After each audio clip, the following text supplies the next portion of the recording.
Bona tarda. Bona tarda i benvinguts a la Fundació Privada Redis. Un dels objectius de la Fundació és promoure i executar accions de caràcter cultural relacionats amb el Reus i amb el Baix Camp. L'avicultura a Reus va ser un sector clau per a la ciutat, que va permetre el desenvolupament econòmic durant el segle XX i va tenir una gran influència en la indústria agroalimentària catalana i de l'estat espanyol.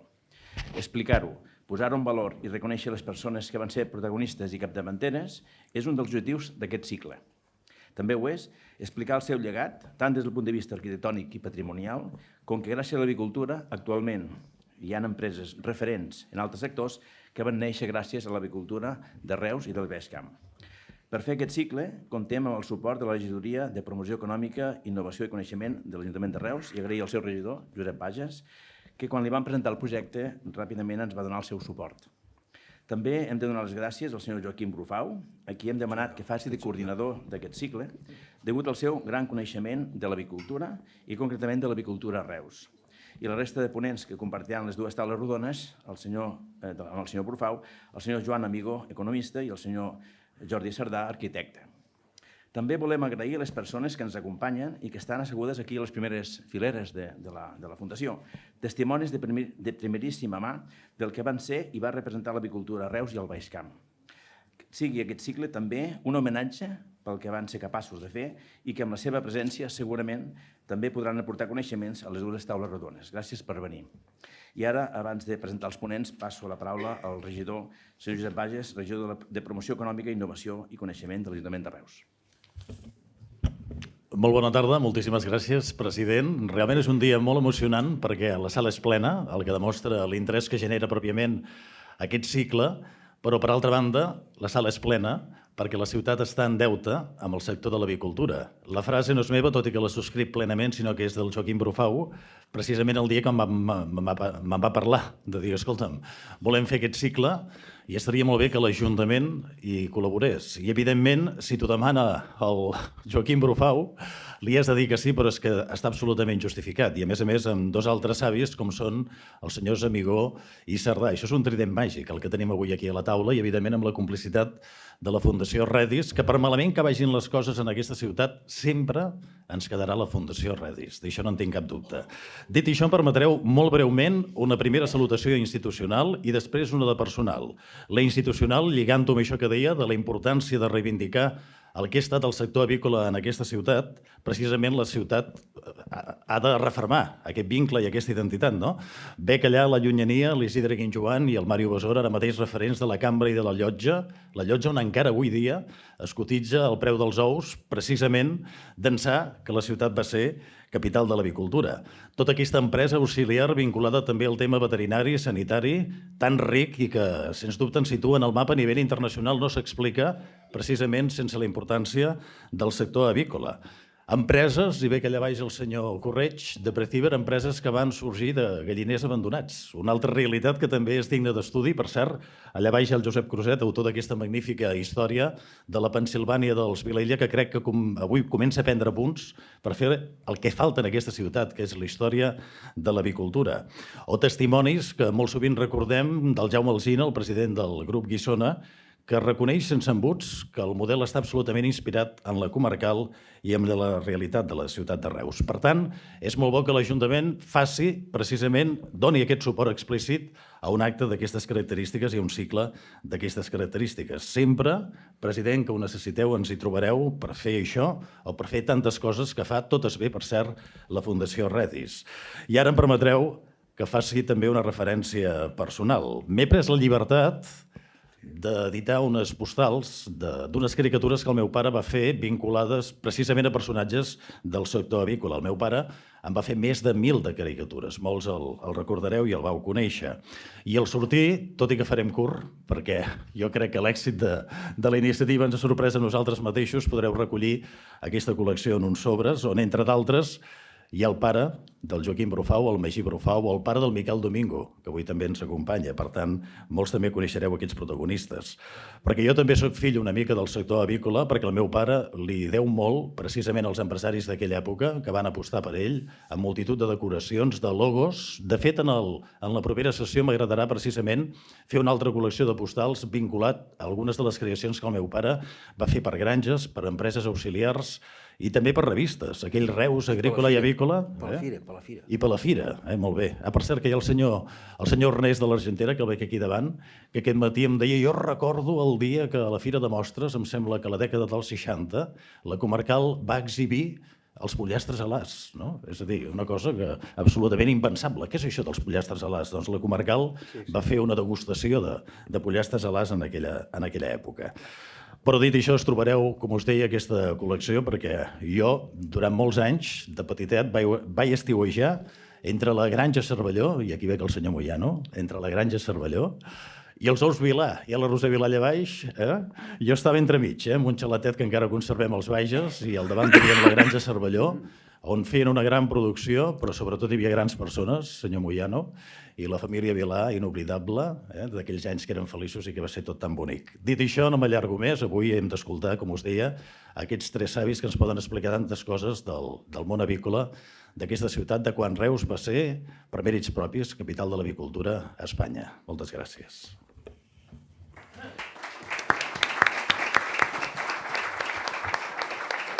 Gràcies, regidor. Bé, jo ara em permetreu que faci un breu resum del currículum dels tres components de la taula. Dic breu perquè si l'he d'explicar tot el seu currículum utilitzaria molt de l'espai de la xerrada i no interessa. Per tant, ja avanço que és un resum, molt resum. Bé, Joaquim Brufau de Barberà és veterinari, doctor en nutrició animal per la Universitat Complutense, director del Centre de Mas Bové de l'IRTA des de 1993 al 2017, investigador emèrit de l'IRTA. La seva recerca va estar dirigida a la nutrició avícola i a la determinació de l'eficàcia exoenzimàtica dels processos digestius i la seva influència sobre la microbiòtica. Acadèmic numerari de l'Acadèmia de Ciències Veterinàries de Catalunya i acadèmic corresponents a les Reals Acadèmies de Medicina i Farmàcia de Barcelona. Jordi Sardà Ferran, arquitecte, doctor en arquitectura, ha estat professor del Departament d'Arquitectura i Ordenació del Territori de la UPC, professor agregat de l'Escola Tècnica Superior d'Arquitectura de Reus, de la URB, fins l'any 2020. Ha cursat diferents màsters i postgraus en urbanisme i arquitectura del paisatge. Responsable de Cultura del Col·legi d'Arquitectes de Catalunya i de la Demarcació de Tarragona, fundació del CRUC, Centre de Recerca Urbana del Camp, de l'Escola Tècnica Superior d'Arquitectura de Reus, de la URB, i coautor de la Guia d'Arquitectura de Reus, Fets Urbans. Joan Amigó, llicenciat en Ciències Econòmiques, va treballar 5 anys com a director de banca de la Banca Vilella de Reus, 7 anys com a director general de la Comarcal, 5 anys en una oficina de contractació hotelera d'una empresa hispano-francesa i des de l'any 1994 s'incorpora a l'Institut Pere Mata, desenvolupant els càrrecs de gerent, director general i actualment president. Durant aquests anys ha liderat la màxima expansió i evolució d'aquesta institució sanitària de salut mental i en serveis a les persones amb discapacitat, que és referent per tota la demarcació de Tarragona i una referència en salut mental per Catalunya. Per tant, dit això, ja li passo la paraula al Joaquim Brufau, que coordinarà la taula. Moltes gràcies. Bona tarda. Gràcies a tots per vindre. Avui és un honor per mi i per als meus companys fer la feina, que farem una feina per la Fundació Redis. El nostre interès era explicar l'avicultura no a vostès, perquè vostès se la saben tota, són d'una edat... Bueno, hi ha algú que sí, que aprendrà coses avui, però vostès el que avui faran és corroborar el que diem o contestar i posar accent a el que nosaltres diem. L'interès, no sé si era de l'empresa, de la regidoria d'empresa, que això fos una notificació del que va ser l'avicultura, però per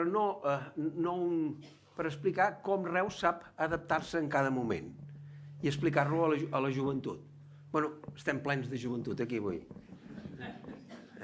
I per començar, la primera diapositiva és per recordar-los a gent... Perdó, això, cuidado.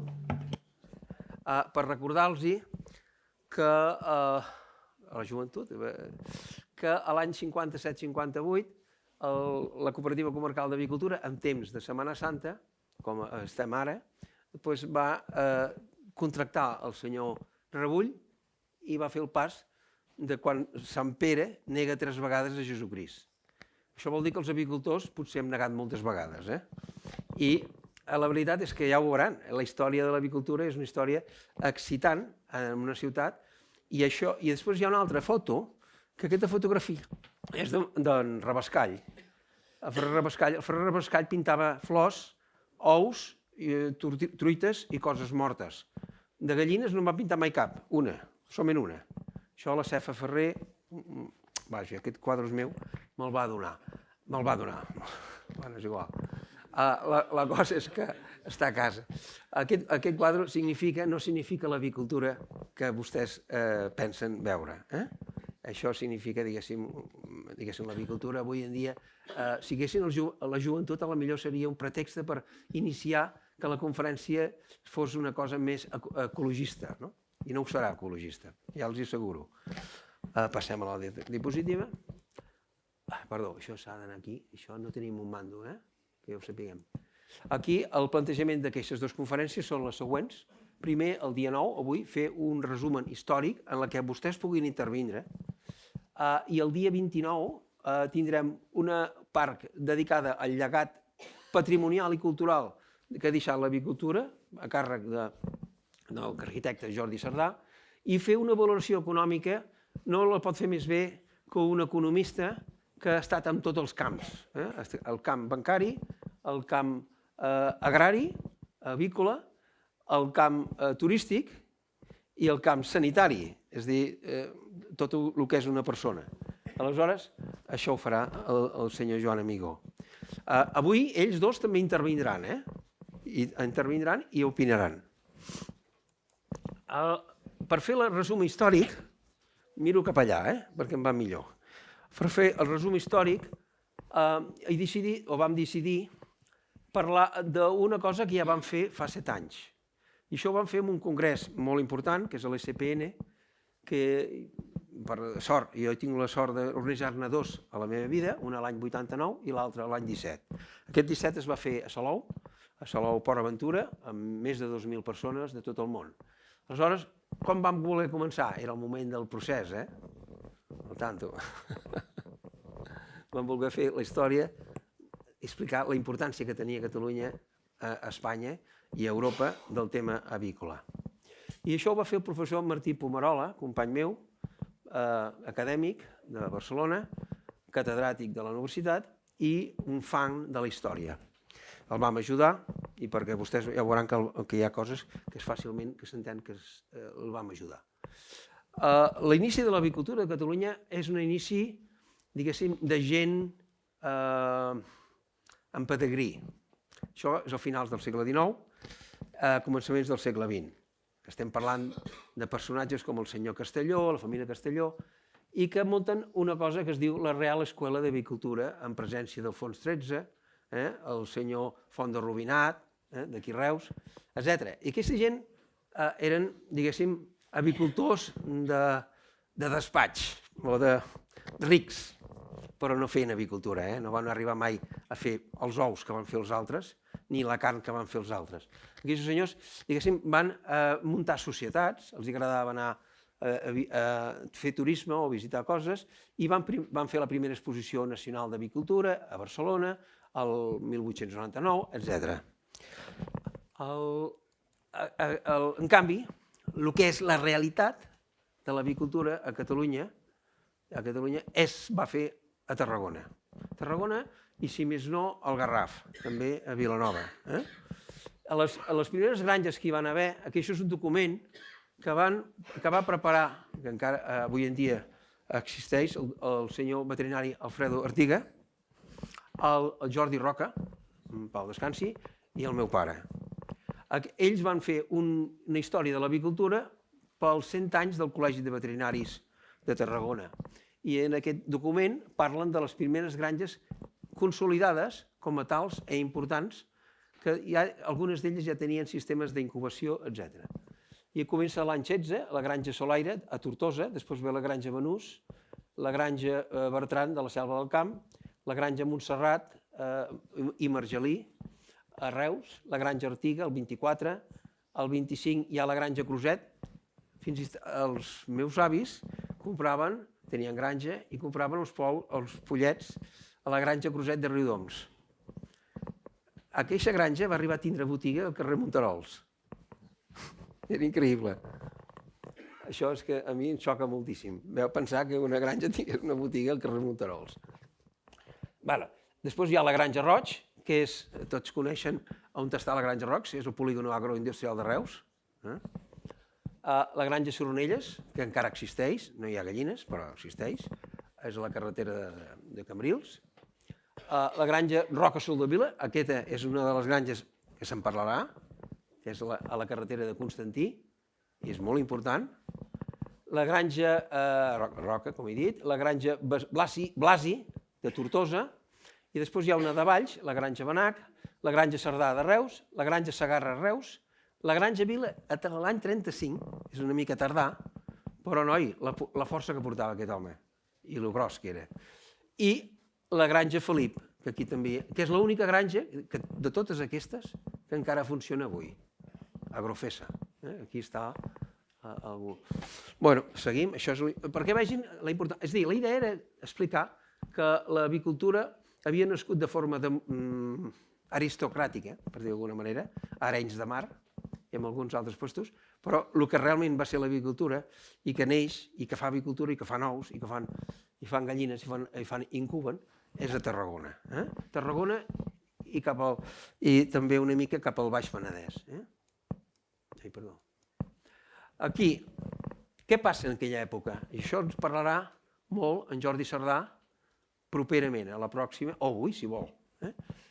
Hi ha granges que són monuments, fetes per arquitectes que fan monuments. Cuidado, En Catà, és un senyor que fa un monument, construeix... Jordi, explica el que va fer el senyor Catà, en un moment. Un moment,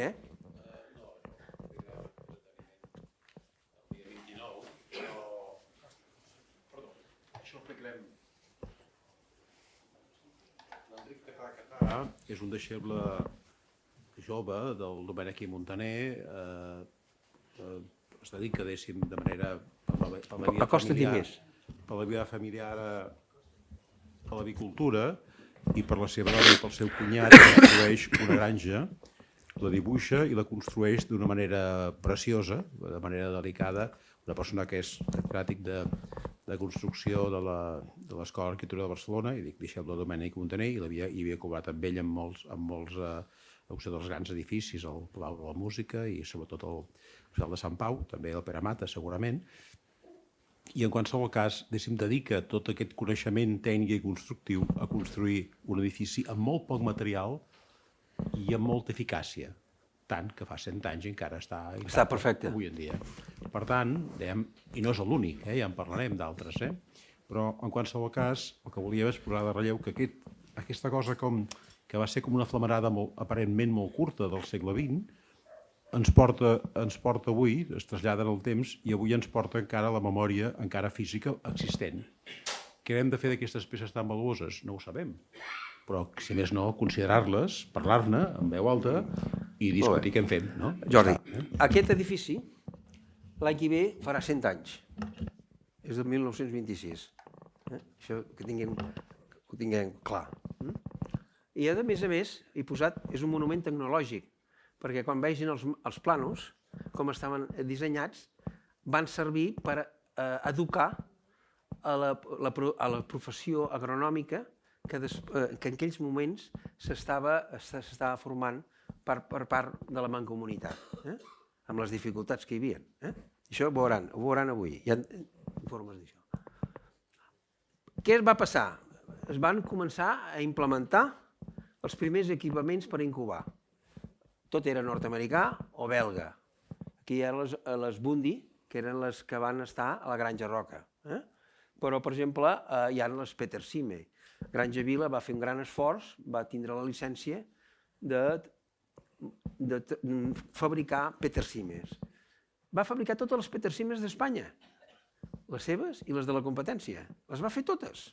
va arribar a fer una cosa que estructuralment, econòmicament, ara diríem, oi, quina bestiesa van fer.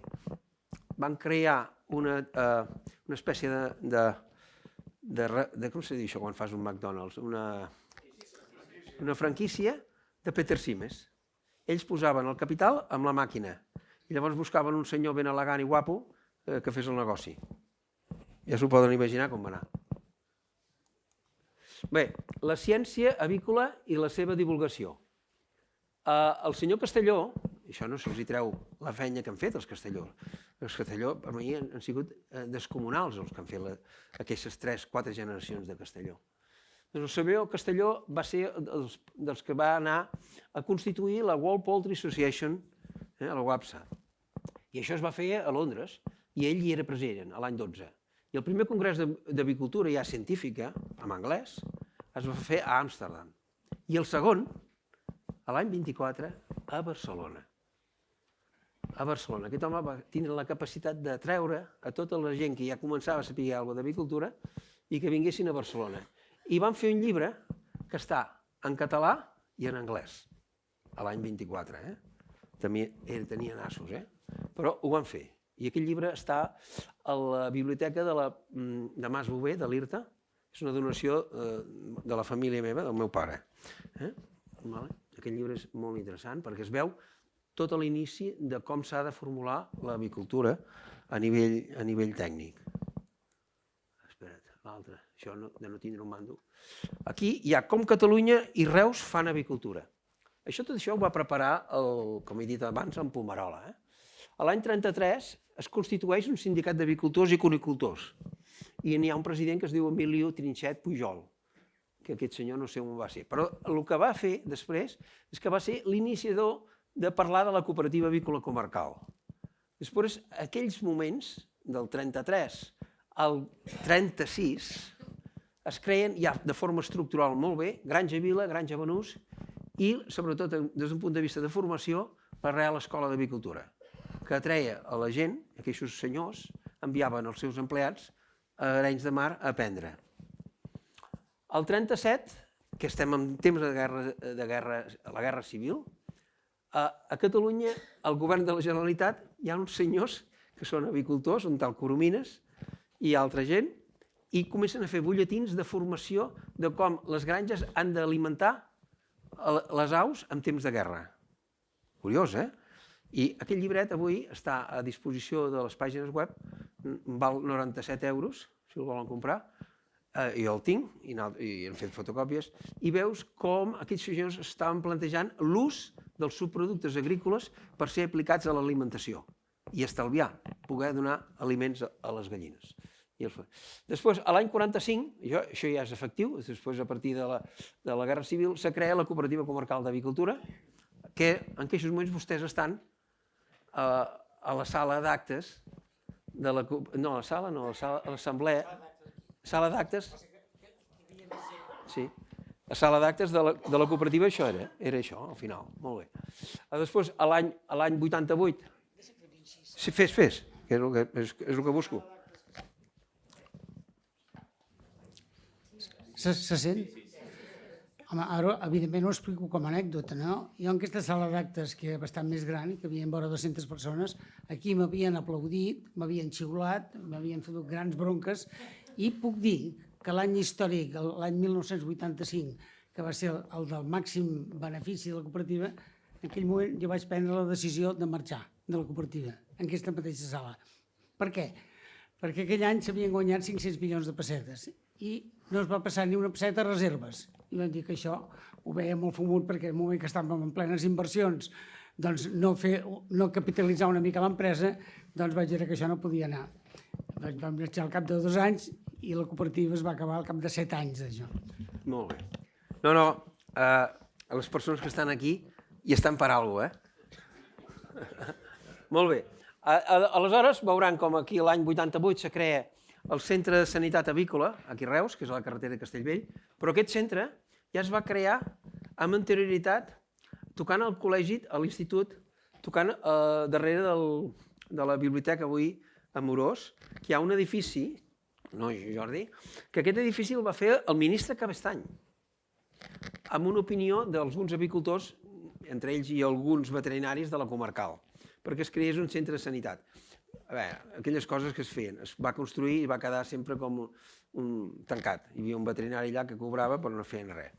En realitat, l'any 88 és quan se crea el Centre de Sanitat Avícola i això ho fa l'Enric Roca Cifuentes, un home de la Seu, l'Enric, que aquest ve a treballar aquí a Reus, és un alumne una mica avantatjat del meu pare i d'altres veterinaris, i ell treballa a Granja Benús, a Granja Roca, a Granja Gil. I aquest senyor acaba sent, al final, en època de la Generalitat, director general de Ramaderia i Avicultura. I va crear el Centre de Sanitat Avícola de Reus. Va morir jove. I al final de tot això és l'any 98 que, com ha anticipat en Joan Amigó, s'acaba la comarcal, però l'avicultura no, s'acaba la comarcal amb el tema de Romassa. Aquí hi ha unes fotografies, com per exemple la fotografia de l'edifici de la cooperativa, perquè vostès sàpiguen que tenia recursos la cooperativa per fer coses. Van fer un edifici, Jordi, fet pel arquitecte Jaume Argilaga, d'un cert nivell. Això ho parlarem el pròxim dia. I després aquí tenim 3 fotografies de l'avantguàrdia, una és l'Associació General d'Avicultors, que és l'any 33, després l'avantguàrdia parla de l'avicultura de Reus, als anys 40, i després la fotografia que hi ha aquí, que és la inauguració de Massador, una MOVA, una classificadora d'ous, on se veu el governador, mon pare, i darrere el senyor Roig. Se'n recorden del senyor Roig, que va ser el primer conseller del Terradellas, d'Agricultura? En Roig. En Roig, en aquest moment aquí, hi devia pintar com a... És el que jo no sé. Aquí tinc l'avantatge, aquí hi ha gent que ho pot saber. Era director general de l'Unió de Cooperatives. Vale. Però darrere d'un governador... Què vol dir? No ho sé. Vale. Doncs això no estava totalment aclarit. És broma, Molt bé. Després aquesta fotografia, la intensificació de la producció, als anys 50-70, és el moment que la cooperativa comença a construeix una fàbrica de piensos. Aquesta fàbrica de piensos també la construeix l'arquitecte Jaume Argilaga. La maquinària és Vincent, de Saragossa. I en aquesta fotografia podem veure 2 veterinaris. Aquí el fill del senyor Gil, veterinari, Antonio Gil, que és l'home de confiança que ensenya el Jaume Alsina, company del Jaume Alsina. Bueno, sí, ja ho poso bé, es pot explicar amb més profunditat. I el meu pare, i aquest senyor no sé qui és. Moyano, potser sabeu qui és? No sé qui és. Bueno, jo pensava que hi hauria possibilitats de saber persones. Bueno, aquest altre té més importància. Aquesta és una fotografia feta a Minneapolis. Aquí hi ha el senyor Lluís Fortuny, el senyor, l'abogat Felip, el meu pare allà al fons, i aquí hi ha una colla, i deu haver alguna persona més d'aquí a Espanya, i això eren les oficines de Cargill. I aquí potser és la senyora Cargill, que en aquell moment era una dona, la presidenta, i tot l'equip. I aquí estan parlant de posar la primera extractora de soja a Espanya. Important aquesta foto. Després s'hi va afegir el senyor Urgellès, el senyor Belló, els capitalistes, però qui ho van fer van ser els avicultors. Aquesta foto jo la considero important perquè va lligada a la Revolució Verda, que és quan en realitat es deix d'alimentar els animals amb farina de peix, amb farines de carn i coses que no tenien gaire valor i eren problemàtiques en si mateixes, i es pot començar a utilitzar una proteïna de gran valor com és la soja i l'oli, i es pot alimentar la societat. Al món, en aquell moment, vivien 3.000 persones. Ara, en quant som? 3.000. 9.000 milions. 8.000. I això no ho ha fet res més que la soja, si se'm permet. Perdoni, és molt atreviment, però el benestar. Ara el tram s'ho vol carregar. Bueno, anys 50 o 70. Aquí els galliners, la majoria dels galliners eren d'una sola vertent. i miraven cap al mar, cap al sol. Això era un dels factors per a la que Reus funcionava, el Baix Camp i el Baix Penedès, Vilanova. Tota aquesta zona era una zona ideal per poder fer això. El número de granges que hi havia en aquells moments, entre els 50 i 60, al Baix Camp 170, l'Alt Camp i el Tarragonès 107, en total hi havia forces granges, però les granges eren d'aquest tipus. A partir dels 60 la cosa canvia. Aquestes són fotografies de què es feia des d'un punt de vista de propaganda. Hi havia molta gent que es dedicava a dibuixar, a explicar. A Reus hi havia un setmanari que es deia Reus Avícola, que sortia cada setmana o cada mes, que ho feia el senyor Cartanyà. Se'n recorden? Els d'Artiga suposo que us en recordeu. I una cosa del Roca Soldevila, Granja Artiga, i aquí propaganda, Granja Avícola Soronelles, totes aquestes maneres de publicar. He anat al darrere de Niepce, per la mala sort és que ara Niepce han canviat de puesto, perquè volia tindre fotografies de la fira. Es feien cada 2 o 3 anys i els avicultors es gastaven molts diners. Feien construir estancs que valien moltes peles. Eren quasi com... I això era una cosa que està fotografiat i està reservat a Cal Niepce. Això s'ha de treure. Ho trobarem a la fira? Vale, doncs molt bé. Llavors, ja les granges ja es fan de 2 vertents, a partir ja finals dels 60, i són realment edificis de 100 metres de llarg per 12 d'ample.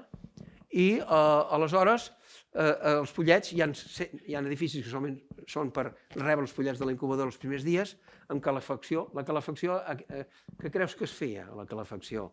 La teva filla, que és l'única jove que hi ha aquí. Núria, de què creus que fèiem la calefacció? Grifolla d'avellana. És a dir, que s'aprofitava tot. I una altra cosa més lletja, serradures. Es diu el mateix jaç dels animals. Es cremava, que això tenia un cert risc. I això eren els... I aquí vegem que les granges aprofitaven l'alçada, aprofitaven tot. Granja Vila, a la carretera de Montblanc, hi havia un edifici enorme, de 3 pisos. Bueno, jo no sé com s'ho feien. Això és l'any 50 i 70, això és la incubadora de Can Roca. La incubació i el sacsatge, que hi ha una persona que ho coneix força bé, després farem la pregunta. Però bé, el sacsatge era un tema molt important, perquè al començament l'avicultura tècnicament era un desastre, perquè havien d'esperar 2 mesos a veure si era matxa o femella. I això, tècnicament, hi va haver instruments tècnics americans que es van vendre, però no van funcionar mai tan bé com el tacte i la vista d'un japonès o coreà. I un català, de Reus. El Llevat. Ja, sí. Està en Jordi. Jordi. Bueno, aquí hi ha més propaganda, a Vinter. Se'n recorden que era Vinter? Vale. El director de Vinter encara viu. Sí, en Jordi Escoda. Després hi va haver... Bueno, i ara aquí deixem aquestes fotografies perquè així m'entretenc massa jo. Aquí, una altra cosa és que aquí hi ha, als finals dels 70, es comença a comercialitzar ja canelons. I a Reus, la cooperativa fa canelons, però no els fa aquí, On els feia? Els feia a Manresa. També una cosa... Fàbrica de Manresa. Sí, explica. La fàbrica de Manresa. Vam anar al notari, va ser una compra complexa i vaig fer un tro de 50 milions de pessetes. Advocats, canvi, notari, i l'endemà em truquen que no l'havia firmat el taló. Això és autèntic, de les coses bàrbares que m'han passat. Bueno, vas anar a Sant Pere, és cosa que va lligada a Sant Pere. Els avicultors sempre tenim problemes d'aquest tipus. Després, mireu la intensificació que es va produir a finals dels 70. Edificis de 150 metres de llarg, i això, bueno, i si ensenyés fotografies de la regió d'Osca, veuríeu quines granges es van fer en aquella zona. Per tant, això després... Les persones històriques que hi van haver aquí. Aquí podem dividir, per exemple, la gent aristocràtica de Cal Castelló, Salvador, Federico Castelló, José Antonio Castelló. Aquest senyor ratlla dels 100 anys, encara viu. El Federico Castelló és l'únic que va ser veterinari, els altres no. Els altres eren aristòcrates. José Antonio Castelló era capità de barco, però es va dedicar a l'avicultura tota la vida. I aquí tenim una fotografia de Granja Roca, amb un programa, en la que es veu el senyor Jordi Roca, Sol de Vila, Joan, no, Jordi és el fill, és el teu home, el Joan amb el senyor Federico Castelló. I aquí una fotografia que van rebre un premi a Madrid. Després, a nivell local, tenim el Ricard Banús, que és aquest senyor, el Francesc Artiga Cerdà, que és aquest, l'Alfredo Artiga, aquí està posat com l'Alfredo Artiga, que és el veterinari nebot del Ricardo Artiga, que aquest va néixer a Saragossa, viu, llàstima, no Joan, i el senyor Artiga aquest, el Federico Artiga, és fill d'un dels germans Artiga, que va morir a la Guerra Civil, es va casar, va anar al front i cap d'unes hores va morir al front. Aquestes són les fotografies d'aquesta gent. És una mica d'història, això, però és història acadèmica. Els veterinaris. Quants veterinaris hi havia aquí a Reus? Quants? 3 o 4 solament, no? Imagina't. Veterinaris químics. El senyor Pintalú, el senyor Alpessa, el senyor Olesti i més gent. Van viure al món aquest. Jo dic que hi havia 35 especialistes. En tot Reus vivint. Però possiblement n'hi havia més. Jo els tinc comptats. Aquí hi ha una fotografia del Paco Vila, el senyor Cole, un genetista de Cornell.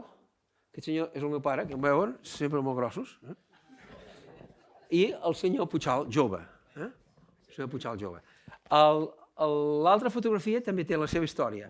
Aquí, els veterinaris, ho deia abans amb el Joan Prous, els que van començar l'avicultura no en tenien ni idea d'avicultura, perquè eren veterinaris de mules i cavalls, entre ells el meu pare.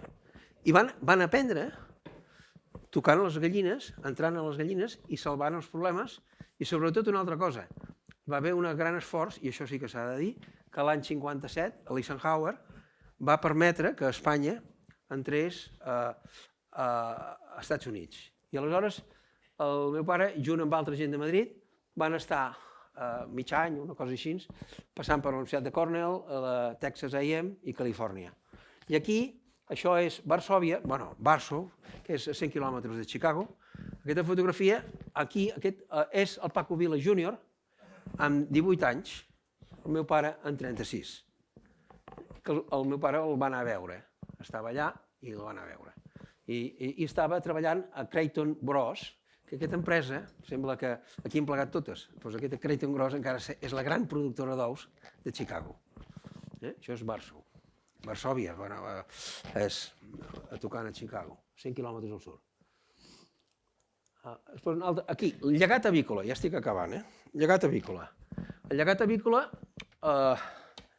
què ens ha deixat? Ens ha deixat, doncs, per exemple, que l'avicultura ha canviat les estructures de producció d'incubació amb uns sistemes molt més túnel, James Way, i això, doncs, per exemple, això és el que hi havia abans a casa del senyor Lluís Fortuny, a casa teva. Aquesta fotografia és casa teva. Que després s'ho va quedar, perdonin.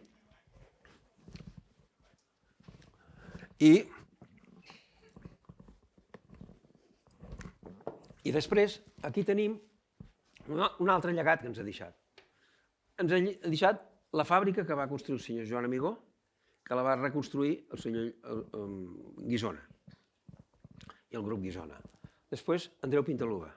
Avui en dia, l'empresa més, diguem-ne, en quant a additius i coses de suplementació d'alimentació humana i animal més gran de Catalunya. Després també hi ha una altra empresa molt important, que és el grup Martorell, que és, diguéssim, tot el tema de Procassa, l'ou congelat, l'ou liofilitzat, etc. Aquestes són les empreses, n'hi ha més, que encara queden aquí, com és, per exemple, Avícola Ruano, que és avui en dia l'Avícola Ruano, no hi ha ningú de Cal Ruano aquí, no? Sí? Que m'aixequi la mà. Bueno, és igual. És una de les empreses que fa reproducció de gallines deponedores de recries més importants d'Espanya. A veure, a vegades m'apasso, I finalment, el llegat de l'avicultura podríem definir-la resumidament amb Andreu Pintaluba, Granja Givert, encara queda, Cenavisa, SP Veterinària, IPSA, això és a Valls, IRTA, que és a Masbové, el CESAC, que és la Generalitat, l'IPRA, avui en dia IPRA arriba a tot arreu, l'UCTA, després Vallcompanys Pòndex, que era la Granja Benús, Dex Ibèrica i Bonària. També poso Bonpreu, perquè Bonpreu també és un home català que també ven molts ous. Bueno, acabat aquí, la història que jo crec que podríem acabar aquí, però llavors hi ha una quantitat de coses que m'agradaria concluir que necessitaria la seva participació. No soc cap mag, Com introduir la valoració, com se pot fer, amb unes quantes preguntes. I la primera pregunta és, per què Reus va ser una ciutat pionera? Per què no podia haver sigut Tarragona? Perdonin, a Tarragona hi ha un barri que es diu La Granja. I per què? Perquè a la Granja de Tarragona, la Diputació, per culpa de l'avicultura, va muntar una granja per testificar la qualitat de les estirpes americanes. I quan va vindre un ministre de la Vivenda i li va fer gràcia aquell terreny, va dir, aquí farem Torreforta. I llavors la granja que hi havia allí, la Diputació va comprar Masbové, que és on jo he treballat 30 anys. I molts altres. La història venia a fer aquesta broma que fins i tot l'avicultura ha afectat a Tarragona. Primer, per què Reus va ser la ciutat pionera?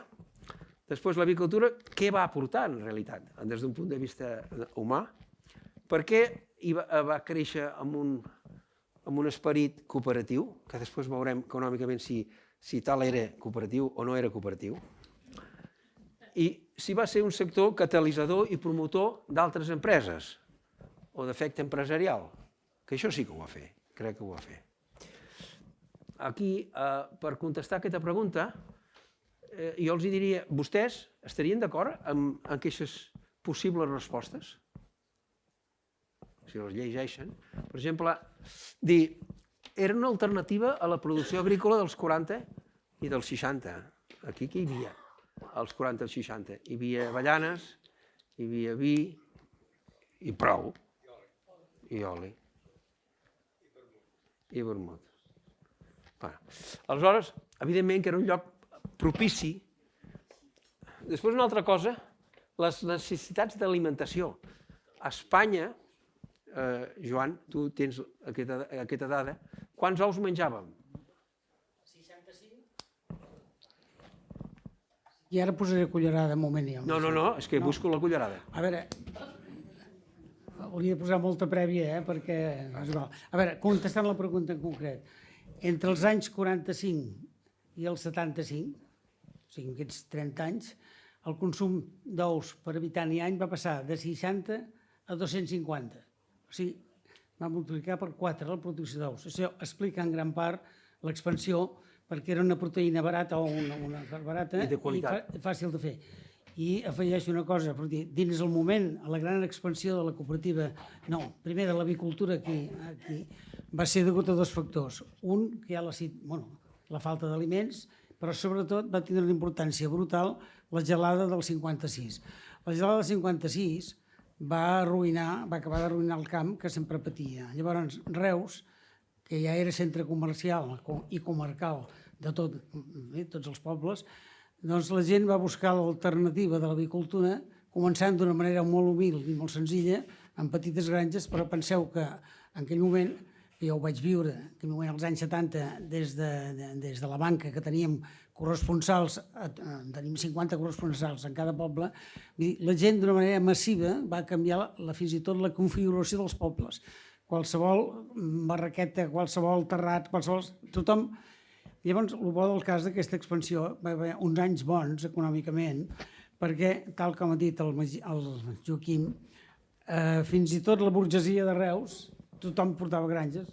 Tu n'has citat algun, a casa meva eren exportadors, tenien un mas, tothom se guanyava la vida en aquells... Parlo dels anys 50, Això va ser degut a la gran expansió. I després hi va haver gent que va tindre que deixar de tindre la indústria que tenia, per exemple, la indústria textil, però tenia masos, i què van fer? Es van ficar amb l'avicultura. Perquè l'avicultura tenia una cosa, un resort, que era aquest. És una ramaderia de baixa intensitat. Si ho saben entendre, és intensa, però de baixa intensitat. Per què? Perquè requereix poca terra, requereix poca aigua, no són els porcs, i l'energia tampoc no necessiten gaire. El que necessites és un bon pienso i molt bons cuidados. Però l'altre és una cosa que era factible i la gent tenia temps i podia cuidar les gallines. I després una altra cosa important, per què aquí és pioner? Perquè hi ha una cosa que sempre hem d'agrair als de Tarragona, que hi ha un port. I aquest port ens aportava farina de peix al començament, farina de carn, ossos, el que sigui, i això eren productes no gaire bons, però després, gràcies a tot, va poder ser un lloc d'entrada de la soja, no, Joan? Pensa que aquí a Reus hi va haver la primera extracció de la soja, però automàticament se'n va fer una a Tarragona, i una altra, l'INI, l'Institut Nacional d'Indústria, ne va fer una altra que es deia OS, que encara és molt gran, que és a la Port de Barcelona, que és estrangera ara. I gràcies a això, doncs, la gent va... Tot, diguéssim, el triangle Catalunya, Aragó, València, van poder ser el pulmó de la producció animal d'Espanya. Bé, si algú que tingui alguna resposta, sisplau. Micro. Sí, jo soc Anna Figueres. El meu pare sempre em va dir que fos el que fos, sempre seria gràcies als pollastres. El meu pare també del sector. Francesc Figueres, que després va ser soci amb Boficar, no sé per les races. Soc historiadora i només volia aportar una cosa, que és que realment tens el museu i treballo al Museu de Reus i sí que hem intentat sempre fer recerca sobre les activitats econòmiques més importants i entre elles l'avicultura. I a vegades les recerques que fem se mostren en una exposició o en un catàleg i a vegades queden més internament i sí que hem fet, jo particularment m'he preocupat de tindre materials al museu sobre avicultura i també de fer una mica de recerca. Llavors, jo només volia apuntar que realment aquesta tradició de l'avicultura ens ve una mica de la pròpia empenta que tenia la ciutat. Pensem que era la segona ciutat de Catalunya. I per tant, com que era la segona ciutat de Catalunya, hi havia diners, hi havia gent emprenedora i gent amb vista, amb prou perspectiva del món, perquè vegés que la gent es començava a viure a les ciutats i per tant deixaria de produir, de tindre de fer les seves gallinetes, de tindre la seva pròpia petita granja de pollastres, de gallines, el que fos.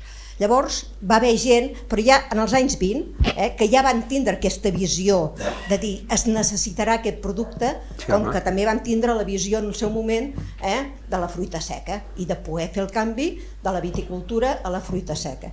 Llavors es venia ja aquesta tradició, teníem diners i teníem expectatives i teníem visió.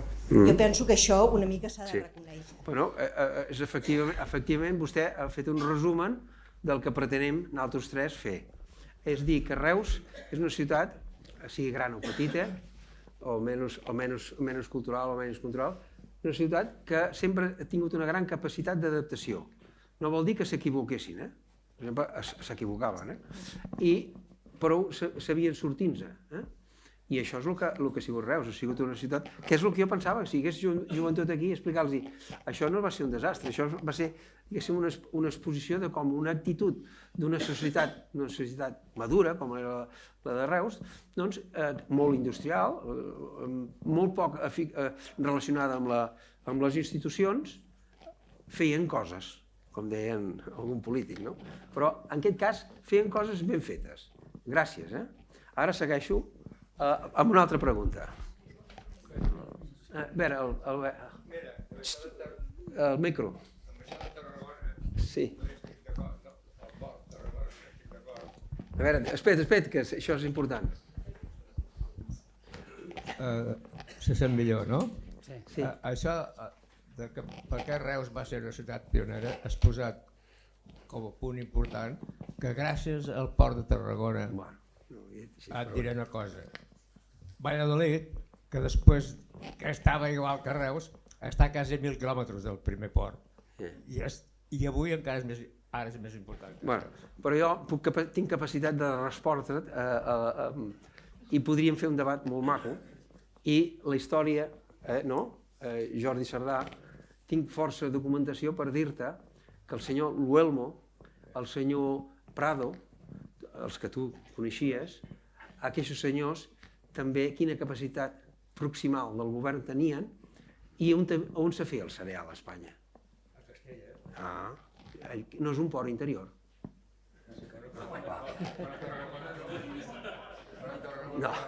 No, però vull dir que, a veure, t'entenc perfectament. La guerra Reus-Valladolid és molt bonica i l'explicarem un altre moment. Ara vaig a l'altra pregunta, perquè si no, no acabarem. Això és gràcies a les estades que he tingut i que la Carme Roca ens ha permès, tant al Jordi Cerdà i a mi, estudiar certes coses de la història de l'avicultura. Alimentació proteica en temps de guerra. Aquí hi ha un d'estiu de Barcelona, de l'any 37, on hi ha el model de galliner amb una cabuda de 150-200 gallines ponedores i com se tenien que fer aquests galliners, això en època de guerra, instruïen com se tenia que fer. I això ho feia el senyor Coromines i el senyor Catà. Coromines jo el vaig arribar a conèixer, hi ha gent que l'ha conegut, tu també, Coromines. Coromines era l'amo de Piensos d'Ula, amb el Roca. Després, el senyor Enric Coromines no pot seguir la col·laboració amb Catà perquè mora, sobtadament. Aleshores, aquí fa tot un volum dedicat als allotjaments de les gallines, en Coromines, que aquest era professor de l'escola d'enginyers agrònoms de... No eres professor? Sí, però no era enginyer agrònom, era tècnic d'agrònom. Sí, té raó, ho sé, però jo m'equivoco. Els dos únics tècnics agrònoms de Catalunya, Sí. quan va començar la dictadura, no van voler canviar el títol de la Generalitat. Això és cert. I van estar apartats. Bueno, aquest bon home és de l'any 37, fa això, i l'altre, que també ho fa ell, és aquell llibret que els he dit jo, que és l'alimentació de l'aviram en temps de guerra. Aquest senyor fa un volum de formulació de piensos amb subproductes del camp originaris de diferents llocs de Catalunya, d'altres puestos, per poder alimentar les gallines en condicions molt difícils. Això és extraordinari. Aquest llibre, encara quan es fa estudis d'economia circular, és un exemple d'economia circular. Bueno, això és el que ha deixat l'avicultura. A veure, una altra pregunta. Sí que el té. Jo també el tinc, però el meu pare també el tenia. Per què l'esperit cooperatiu va sorgir? Bueno, això és més complicat, però bueno, bàsicament, el teòric és que la cooperativa, al néixer el 45, permet compartir tecnologia i, sobretot, financiació, cooperativa de crèdit. Això la cooperativa de crèdit es fa una mica més després. Després es pot tindre fàbrica de piensos, penseu que els avicultors al començament aquí a Reus vivien dels molins, hi havia uns 7 o 8 molins, entre ells el meu avi tenia un molí, a la Riera Miró, i llavors molien el pienso i mesclaven a terra, a les granges, o amb altres puestos. I tot això es consolida amb una fàbrica de piensos, serveis veterinaris i es comercialitza. Després ve l'època que s'ha d'escorxar els pollastres, perquè l'ou no necessitava una classificació i vale. Però quan entrem ja en la producció de carn, escorxador, classificació d'ous i sales de fred. Tot això és, diguem-ne, el material que ha de tindre la cooperativa i que comparteix amb els socis. Voluntat tota, esperit i objectiu únic. Després les coses ens ho explicarà el Joan. Una altra curiositat. En quin lloc va estar? A veure, això sí, jo ara ja els hi poso, perquè el primer lloc que va haver la cooperativa, on va ser? El Martí Folguera. En quin puesto? Jo me'n recordo, quan anava del carrer Val, jo passava al revés. A Terra Pales, molt bé. A T. Folguera. Martí Folguera al costat de Cal Penes. Davant de Cal Senyor Marc, Molt bé, perfecte. En segon lloc, el camí de Riudoms, avui no hi és aquest edifici, és el pàrquing. Allí va haver una classificadora d'ous i que ho portava el senyor Moral. Després, el tercer lloc, que és la fàbrica, que ja hem dit abans, que es construeix al Castellvell, i aquí a la fàbrica hi ha laboratori, oficines, hi ha de tot. Tu hi vas treballar, Joan. I finalment, no, a la vegada, això no és tercer i quart, l'any 62 la comarcal compra Massador i allí fa la instal·lació de la classificadora d'ous, l'escorxador i un magatzem de cereals. I finalment es construeix la fàbrica de piensos, deixant la fàbrica de piensos del carrer de Castellvell. La plaça de Llibertat, les oficines d'aquest edifici són de l'any 64. Dic una xifra i ningú contesta si és positiu. El senyor Moyano ho deu saber. Senyor Moyano, quan és? 60? no sé que vaig anar a l'any 65. Ja hi era. Molt bé. Bueno, això és una de aquelles coses que fa falta contextualitzar. A veure, ara ja acabo. L'avicultura què va aportar?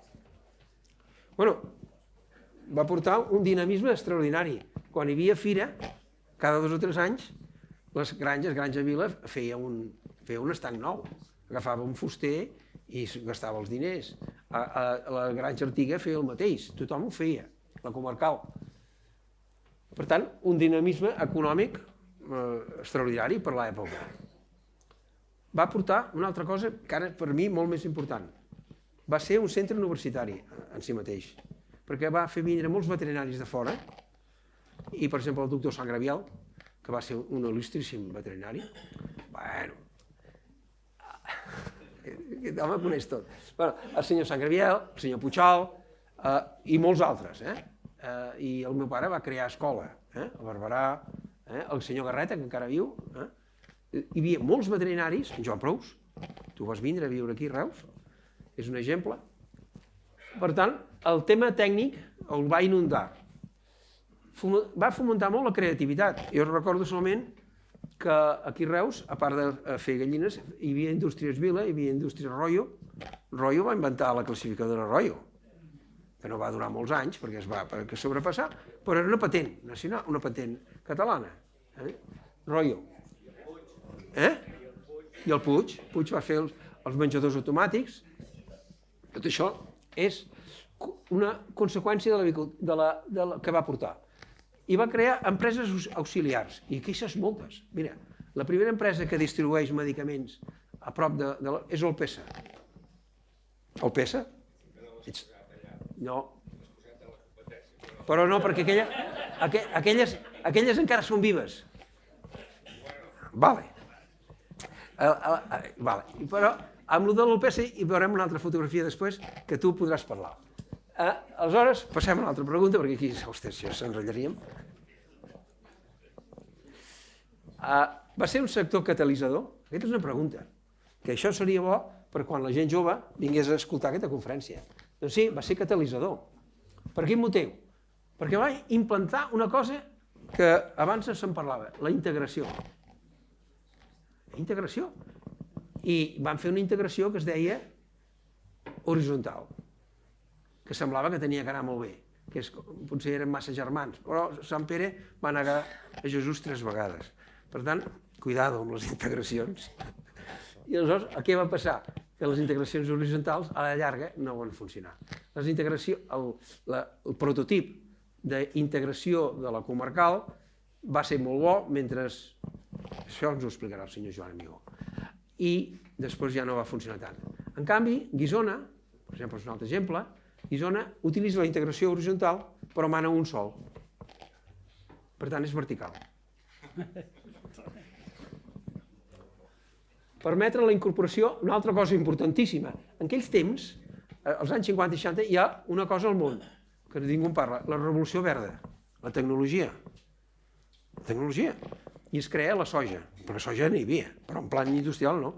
I amb els milers i milers de tonelades que es fabriquen. Hi ha altres coses, no? El girassol, etc. Tot això. Això és la revolució verda. El blat de moro, el PAC2, que era un blat de moro que no va anar mai bé, però que la idea era fer un blat de moro que tenia tota la lisina del món. Monsanto ho va intentar, no va sortir.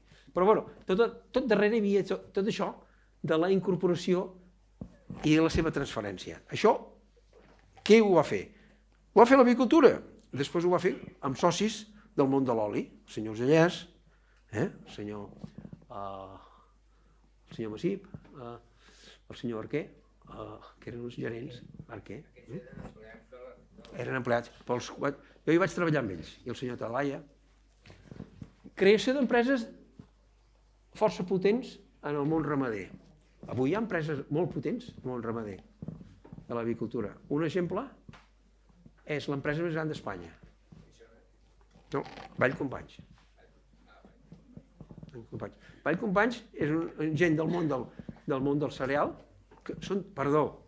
del transport.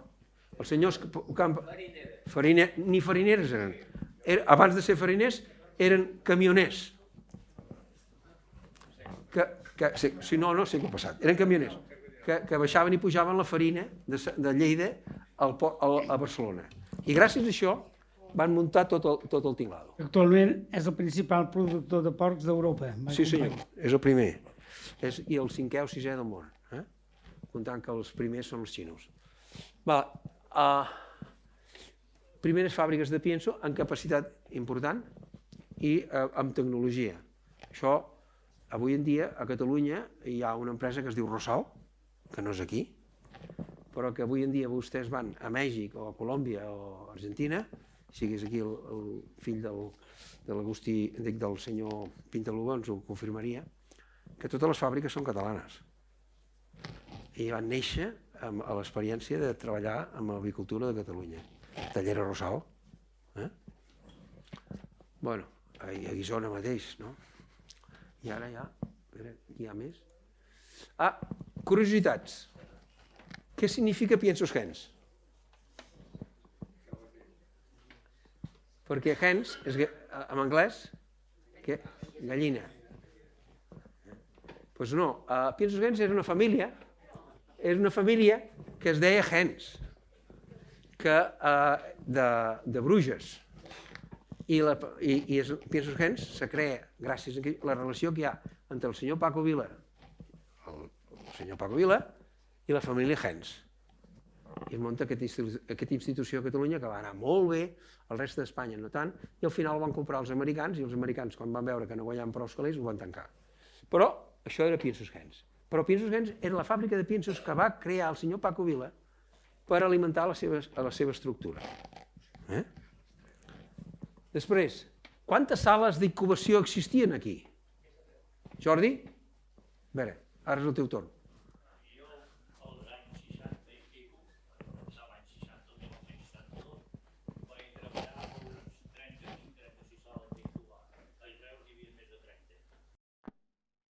Hi havia feina, no? Ho feies tu sol?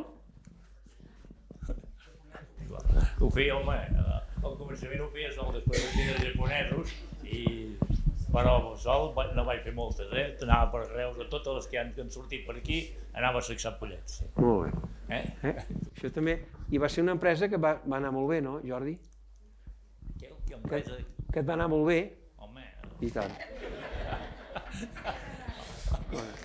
Vale, gràcies. Escolta, vull que et digui una cosa, Digues. pels polítics que els agradarà. A Reus, l'any 1957, va vindre el primer japonès saxador, que ho va portar a la Granja Vila, el Paco Vila. Els veureu. I això va ser el primer tècnic que va entrar a Espanya, els japonesos. Vosaltres podeu presumir, els polítics, i si teniu reunions japonesos, amb empreses japoneses, podeu presumir, oye, esta ciudad, el primer japonès vino aquí en Reus. Jordi, tinc la fotografia d'aquest senyor. Tinc la fotografia, ara la veurà. Suzuki. Suzuki. Són les motos. Què significa CESAC? Això sí que ja ho sabeu. És el Centre de Sanitat Avícola de Catalunya, que en aquests moments és un centre molt important que dona suport a tota l'avicultura catalana i aragonesa. És una cosa que es va fer en molt bon sentit. I ara entrarem en una cosa que són els simpòsiums. Aquí, quan parlàvem de Valladolid, hòstia, són les 8 potser, si voleu tallem, però me queden 5 minuts. La WAPSA, que és una associació d'avicultors mundial, que jo en soc membre, l'Anna Pérez també ho és, i som els que estudiem les coses de l'avicultura i estem associats amb una associació mundial, que va néixer, com he dit abans, l'any 12 i encara sí, 1912 i segueix. Però això aquí a Espanya, els avicultors de Reus s'associen tots, i aleshores creen aquesta associació, amb permís de Madrid, i el primer simpòsium es fa a Reus, a l'any 62. Això és l'Ajuntament, la fotografia de l'Ajuntament, i aquí es veu el senyor Coromines i parla d'uns jovens, aquest és mon pare, aquest és el senyor Coromines, el Castelló, jove. I una fotimer de gent, tot homes, més normal, tot homes, i la meitat eren gent de Valladolid que van vindre aquí. Entre ells, l'Uelmo, el Pardo, tota aquesta gent. I els hi va agradar molt. El simpòsium es va llegir al centre de lectura. Es va fer al centre de lectura. Això és el centre de lectura. Allò era l'Ajuntament, a la inauguració. Això és el centre de lectura i quan van aquí, tu veuràs una persona que coneixies. El doctor Talavera. Aquí el Mariano Sanz, amic de mon pare, i dels altres no es poden distingir gaire més. Aquí hi ha el Romagosa i mon pare, i no sé quins són aquells, el Polo, no sé qui més. La gent que manava això era un tal Francisco Polo Jover, si el sona, Polo, il·lustríssimo, Polo. El segon era mon pare, el tercer el Castelló. I aleshores hi havia el comitè, hi havia el senyor Lluís Fortuny, Josep Maria l'Uelmo, i el Coromines, etc. Després hi havia un professor molt interessant que em va ensenyar molt a mi, molta estadística, que era el professor Fernando Orozco, de Sant Sebastià. Tota aquesta gent eren molt il·lustres, és els que en aquell moment van fer. A Reus se'n van fer 2 de seguits, i després se va parar, perquè allò de Reus, saps què passa? Que a Reus a vegades ofeguem. I se'n va fer l'últim, que el va fer el Joan Prous, que és aquest, que és l'any 88 a la Fira, que va tindre molt d'èxit, molta gent. Aleshores, el president era el senyor Sorover, president de la comarca, Salvador Julià, el senyor Julià, viu, un gran Francisco Vila, el Josep Maria Marçal, el Pere Martorell, l'Antonio Quinteiro, el Carles Cabanes, amo de Rebex, Pere Llaurador, de Comercial Vilalta, Mariano Sanz, l'Andreu Olesti, present, i el Joan Amigó. Els que van dirigir l'assumpte van ser el Prous i mon pare ja molt gran. I llavors hi ha aquí tota la llista de gent que va financiar això. Molt gran, però molt actiu. Bueno, ja estava jubilat, portava molt de temps jubilat. Bueno, això és el que... I per últim, i aquesta és una cosa meva i no puc aguantar-ho de deixar-ho, i aquesta, perdoneu, aquesta és... No, què ha passat aquí ara? Aquest és el simpòsium que l'Anna, el Lluís i tot l'equip de Mas Bover de Nutrició som molt orgullosos d'explicar que va ser, avui en dia van a Port Aventura i quan parlen del millor simpòsium que va deixar més calés a Port Aventura, l'any 17, va ser el que vam organitzar a l'IRTA amb més de 1.800 persones presents en línia. Estan allí dintre, I això ens va donar molt de prestigi, encara en té, i actualment els altres simpòsiums que s'estan fent cada 2 o 3 anys mai poden arribar a assolir el nivell, perquè Port Aventura ho tenim molt a prop i no ho sabem aprofitar, Sí, la fira, però pobret, posa 1.800 persones.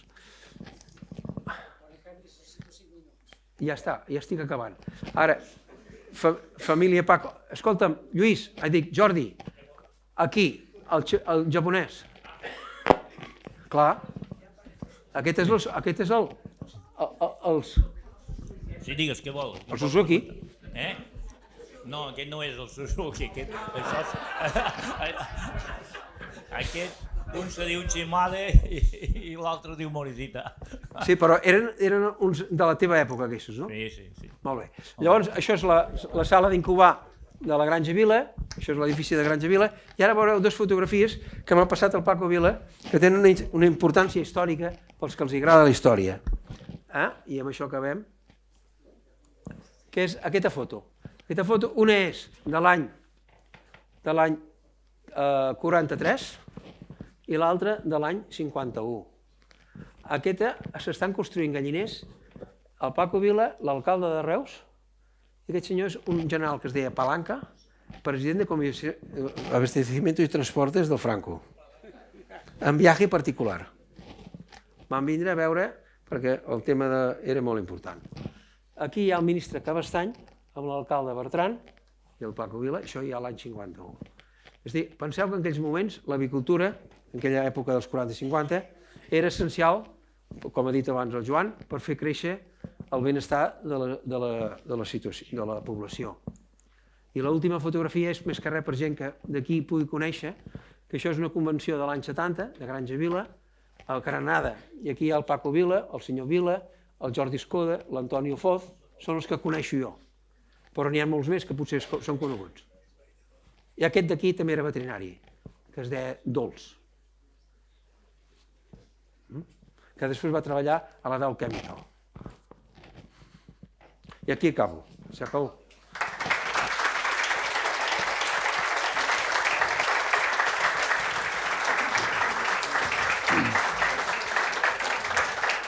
Bueno, jo realment el que us volia dir, encara que sigui repetir una cosa que ha dit el senyor Brufau, és justificar la meva presència aquí pel següent. Quan em va proposar de participar, vaig dir, escolta, el savi d'aquest tema ets tu, perquè tota la vida, ho has demostrat, perquè jo, la meva relació directa amb l'agricultura no va arribar a 8 anys. La veritat per això és que he agafat el període amb el qual he treballat jo, des de l'any 67 que vaig entrar en Banca Vilella, Banca Biscaia, i vaig viure tota l'expansió i l'eufòria i els anys bons, els anys 70 van ser bastant bons encara, això ja en parlarem el pròxim dia, però el període que jo he estudiat, o que he repassat amb aquestes revistes que havien sortit, fins i tot m'he trobat articles meus que no sabia, però hi ha hagut un parell de coses que m'han xocat. I el 67 vaig fer un informe, jo vaig entrar a la banca per començar a fer estudis de tipus comarcal, i en vaig fer un, i quan el tenia fet i acabat, la banca es va vendre, va entrar a la Banca Biscaia i això ja no es va publicar. Això de l'any 67, que el tinc aquí. Llavors, i que ara evidentment no llegiré res. Però llavors el 69, 2 anys després, la banca catalana va fer uns llibrets, que és un, que parla de les comarques i fa una explicació del món avícola que sí que aquí 2 minuts us vull llegir perquè hi ha alguna cosa que us divertirà. Diu, l'agricultura tradicional, subsidiària de l'agricultura... No, perdoneu, això no és... Això és el Lluc. No, diu, el capítol ramader té una gran importància a l'avicultura. El naixement del nucli de Reus arrenca del retorn a l'any 1921 d'un català que havia residit durant llarg temps a l'Argentina, en Ricard Banús. Com que hi ha la victòria Fortuny per aquí. Diu, Banús era un indià que arriba acompanyat d'en Pau Fortuny, que havia de ser el pare del teu pare. Llavors va començar amb 100 gallines, diu, però l'any 1927, això va ser l'any 21, l'any 21. Llavors, el 27 complementa una mica el que has explicat tu, no? Diu, a l'any 27 ja tenia 8.000 gallines i després surt tota aquella llista de granges que ja s'ha citat i que ara no repetiré perquè ja les has dit tu. Què més diu el Lluc? El Lluc suposo que tothom sap qui és, no? El polític, socialista, assassinat Paleta. Diu, a partir de 1940, també ho has dit, la penúria de proveïment feu assolir molts bons preus als ous, la qual cosa intensificà la producció, i les granges de prop de Reus augmentaren. A partir del 1950, en produir-se un descens dels preus de l'avellana, alguns pobles decidiren també introduir l'avicultura. A partir del 1956, també ho he dit ja, les gelades, no? I això va fer un altre factor que va fer incrementar el número de granges. Diu, així, el centre de Reus, l'any 50, tenia unes 100.000 ponedores només. L'any 58 en tenia 900.000. L'any 66, 1.800.000. Bueno, això ho explicaré el pròxim dia. S'arriba al moment màxim que aquí a Reus, que se'n va als anys 70, que en tenien 4 milions de gallines ponedores. I per què ho vaig acabar? Sí, una cosa que això sí que és important. Què és? Aquesta quantitat enorme de milions de gallines, als anys 70, no sé al final de tot, els que tenien més de 10.000 gallines només era l'1% d'aquells 2.000 socis, total, 25 o 30 tenien moltes gallines, però la dispersió de petites granges per tota la comarca era el model que això és el que es va aglutinar dins de la cooperativa. A veure si hi ha alguna cosa. No, llavors en aquesta època també ho diu el Lluc. Cal dir el següent, com que l'estudi que vaig fer jo i el que va fer el Lluc només suportaven 2 anys, diu pràcticament el mateix per una raó molt simple, perquè la font d'informació era la mateixa, que era el teu pare, el senyor Brufau, aquí surt, a més ho diu textualment, ara m'ho he saltat jo llegint, però exactament, diu, la majoria de productors del Baix Camp estan afiliats a la cooperativa comarcal, que té uns 1.150 socis, estic parlant de l'any 69, amb un total dirigits pel veterinari Magí Brufau, o sigui, aquí ja ho cita. I en el meu estudi en el seu moment, també la meva font van ser el senyor Brufau i el secretari de la Càmera, en aquell moment que era el senyor Joan Giró. Per tant, les fonts que hi havia, diguem-ne, estadístiques, sortien d'allí, per tant, això es repeteix. Aleshores, quan... Això ho volia dir precisament perquè hi havia la Maria Victòria Fortuny i, a més, la referència escrita al teu pare, que va ser un referent. Està bé que tu ho diguis, però consta en acte. I acabo, vull dir que el meu recorregut d'estudi va ser l'any 88, perquè va ser quan ja vaig deixar la cooperativa. Però realment el període... Això dura 50 anys, dura de l'any 45, en sèrio, que es forma la cooperativa, fins que s'acaba l'any 96. Llavors tornaríem als cicles històrics. Com pot ser? Us llegeixo una cosa, que és molt curta també, però no... Soc conscient que s'ha acabat el temps. L'any 82, jo estava en aquell moment treballant a la comarcal, vaig participar en un cicle de converses d'actualitat de Reus, que hi havia, són personatges històrics, el senyor Cailà, que parlava de Reus, el doctor Igoder, que parlava de l'aigua, com no pot ser, el senyor Tàcies, que parlava del camp, i a mi em va tocar parlar d'economia en general, però hi ha una cosa que sí que val la pena, perquè són com anècdotes, no? Diu, penseu que l'any 58, que ja anava a la cooperativa, i molts de nosaltres, tots hi érem, a Reus hi havia 8 fàbriques de carros. Han passat del que és increïble, això, no? I penses, devia ser així perquè ho dic en aquell moment, no?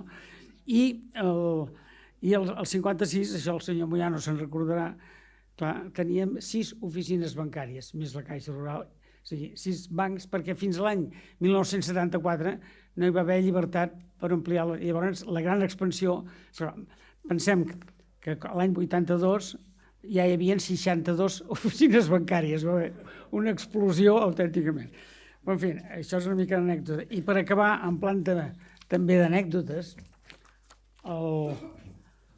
el fet d'haver... el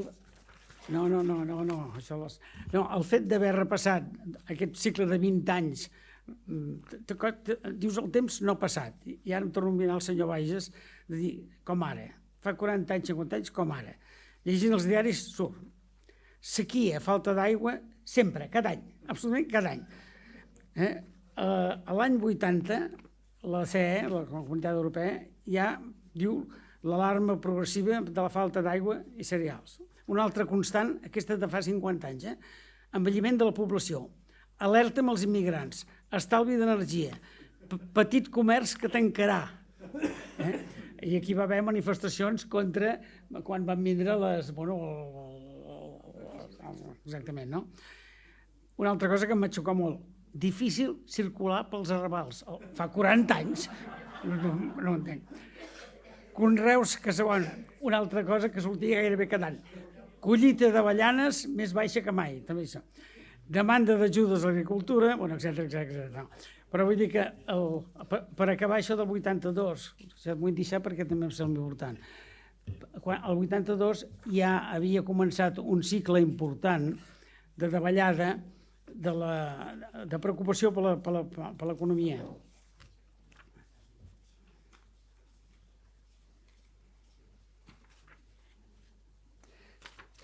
Reus va assolir el seu cènic, això ho dic que devia ser així en aquell moment, entre els anys 77 i 78.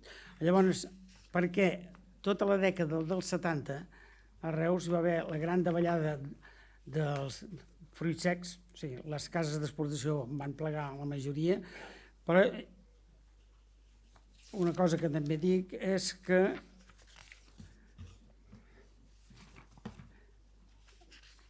no ho trobo, és igual.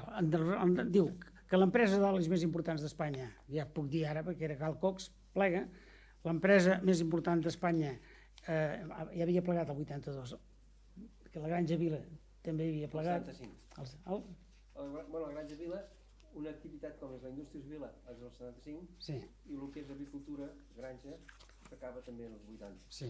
I per acabar aquest capítol meu, és que en aquest informe de l'any 82 parlo de que a Reus en aquell moment hi ha tancades més de 100 empreses, les quals jo a la meva època bancària havia treballat amb totes. Aquí tinc la llista que no llegiré ara, però totes, una d'elles que ha marxat el senyor Glesti, hi havia 22 fàbriques de piensos, 22 empreses industrials. Realment, la debacle que es va produint a poc, doncs sembla impossible que havent plegat, havent caigut l'avicultura, que havent caigut l'exportació d'olis, de vins pràcticament, d'avellana, que de Borges i la Unió de Cooperatives, no? Però tornem a la idea inicial. Com pot ser que després d'aquests debacles que hi ha, vull dir que l'avicultura va durar 50 anys fort i ara pràcticament s'ha acabat, no? Però del tema concret de l'avicultura ja en parlarem el pròxim dia, no? De la cooperativa.